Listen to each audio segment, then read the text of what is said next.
Poutine a dit « Celui qui sera leader en intelligence artificielle sera le maître du monde ». Vous voyez bien que nous sommes sous domination complète des géants du numérique américain. Il faut qu'on se réveille.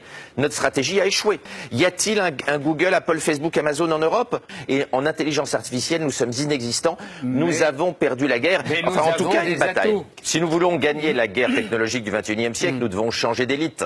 Regardez les gens qui sont ou fabriquer les élites autrement. Exactement, qui sont en train de discuter dans les ministères sur la réforme sociale. Ce sont des gens qui ne comprennent rien, qui ne connaissent rien à la guerre des intelligences, qui ne connaissent rien à la guerre technologique qui est en train d'arriver. Mais c'est une réalité. Ce sont des gens qui sont des apparatchiks, qui n'ont jamais bossé, excusez-moi de le dire, et qui n'ont jamais vu la technologie de près. Nos élites ne sont pas prêts à mener le combat. En Chine aujourd'hui, au gouvernement, il n'y a que des ingénieurs et des entrepreneurs, quoi qu'on pense du régime chinois. Nous avons des apparatchiks, des gens qui font de la politique depuis qu'ils sont au berceau. Il faut remettre des ingénieurs au pouvoir, comme il y en avait sous De Gaulle, comme il y en avait sous Giscard. Mais qu'est-ce qu'on peut faire?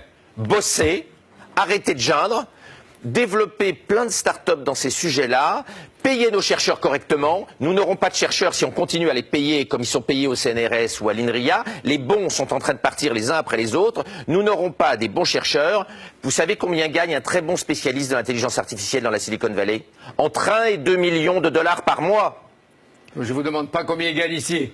Vous savez combien on gagne au CNRS, à l'INRIA? Ouais. Rien. Et en même temps, ils sont assez courageux. Oui, mais ils vont patriotes pour rester ici. Ils vont pas le rester longtemps. Vous verrez que la plupart des bons, hélas, vont partir. Si on veut des bons chercheurs, il faut les payer.